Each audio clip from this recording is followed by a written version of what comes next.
Double engine वाला सरकार, double engine आने से एक तो गाड़ी हो, एक तो रेल हो, एक तो कोनो कार हो, सेटा একটু दौड़े जाबे। ऐसा कोई गाड़ी देखे हैं कि डबल इंजन लगा के वो बैक गियर देते हुए बैक साइड में जाते हैं? अरे इंजिन माने सामনের দিকে যায়, ওই জন্য তো ইঞ্জিন প্রথমে থাকে, ইঞ্জিন তো পিছনে থাকে না। বিজেপি এটা কোন ইঞ্জিন নিয়ে এলো যে গোটা ত্রিপুরাকে টানতে টানতে পিছনে কানা অন্ধকার গলি, আর যে গলিতে ত্রিপুরার ছাত্ররা যুবরা প্রত্যেকটা দিন নেশা করে ঝুঁকছে। এভাবে ত্রিপুরা কাদের জন্য কথা বলছে? করে দিতে চাইছে প্রত্যেকটা দিন গোটা ভারতবর্ষে, যারা আমাদেরকে ভাগ করে দিতে চাইছে পশ্চিমবঙ্গে হিন্দুর নামে মুসলমানের নামে, যারা এই ত্রিপুরাতে আমাদেরকে ভাগ করে দিতে চাইছে যে ওরা জাতি ওরা উপজাতি, যারা আমাদেরকে ভাগ করে দিতে চাইছে যে 2323 চারটা ভাগ পাঁচটা ভাগ। आज सिर्फ धर्मेंद्र में हम लोग नहीं है, আস্তাবলের দিকেও ঘুরিয়ে চোখ ঘুরিয়ে দেখুন, সেটা হলো 10323 জয়েন্ট মঞ্চের নেতৃত্বে তারাও আজকে নিজেদের কাজের দাবিতে লড়াই করছে। গোটা ত্রিপুরা লড়ছে, গোটা ত্রিপুরা। আশেপাশের রাজ্যে না নেই পরিষেবাতে, সার্ভিস সেক্টরে, চাকরিতে প্রত্যেক দিন ছাঁটাই চলছে, শুধু রাজ্যগুলোতে চলছে। গোটা দেশের কেন্দ্রীয় সরকারের, দিল্লি সরকারের, মোদী সরকারের নেতৃত্বে যে কারখানাগুলো, যে ফ্যাক্টরিগুলো, যে রাস্তায় সংস্থাগুলো চলছিল, সেগুলোর হাল কি আছে? अब खुद का सामान तो बचाने नहीं सके और रात को जागते जागते बोल रहे हैं कि त्रिपुरा को बचाओ। रेल के बेचे दिले, रेल के बेचे दिले। এই পশ্চিমবঙ্গে বন্দে ভারত শুরু করে দিয়েছিল, গাড়ি চলে। পাড়াতে যখন ছোট ছিলাম তখন খেলা হতো না, স্পোর্ট। ওই যে মুখ্যমন্ত্রী হয়েছিল ডবল ইঞ্জিনের সরকার, বলেছিল চাকরি পাওয়ার দরকার নেই, পানের ঘুমটি খোলো, পানের পাতাতে চুন লাগিয়ে দাও, আর গোটা ত্রিপুরার বেকার ছাত্র যুবদের ভবিষ্যতের কপালে चूना लगाकर चल गए और आज अपना मंत्री का सीट में भी बैठना नहीं सकते हैं।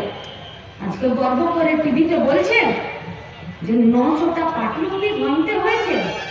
আরে কম আছে, সরকার পাল্টাবে 2.5 মাস পরে, আপনাদের একটা পার্টি অফিস ভাঙবো না, সব কটা পার্টি অফিস থাকবে, কিন্তু বসার লোক পাবেন না আপনারা, লোক পাবেন না বসার।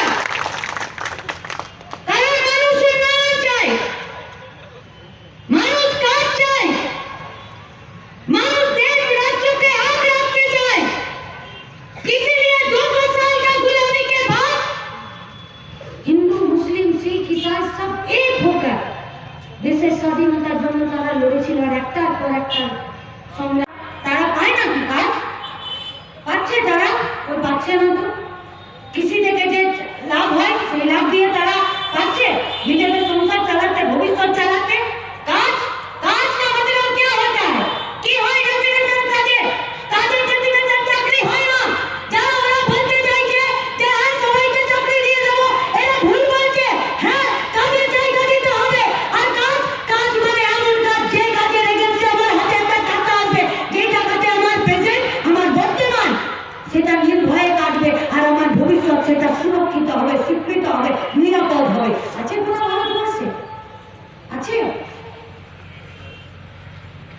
ত্রিপুরাতে আজকে একটা ভালো হসপিটাল,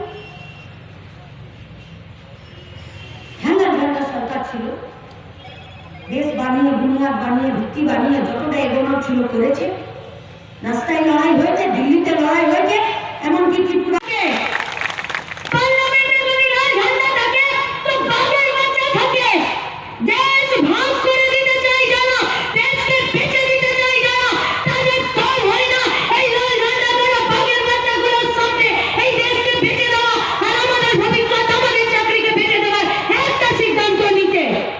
যখন লাল ঝান্ডা দুর্বল হয় তখন জিনিসপত্রের দাম বাড়ে, যখন লাল ঝান্ডা দুর্বল